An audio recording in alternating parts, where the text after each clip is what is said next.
বন্ধুরা রবিবারে জামাই ষষ্ঠীর জন্য গাছ থেকে আম পেড়ে পাকাতে দেওয়া হবে। এই 2-3 দিন ধরে পেকে যাবে। এখন আম পাড়া চলছে, লাঠি দিয়ে বাড়ি দিয়ে আমগুলো পাচ্ছে। আমার মাথায় পড়ে না কেন।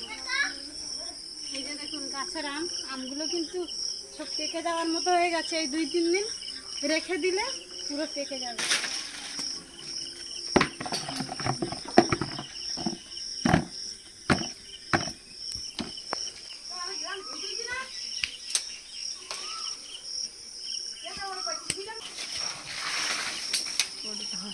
অতিরিক্ত লম্বা হলে যা আর আছে দেখ।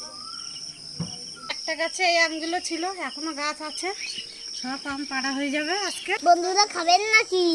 এই আমের স্বাদ কোথাও পাবেন না, তাড়াতাড়ি আসুন।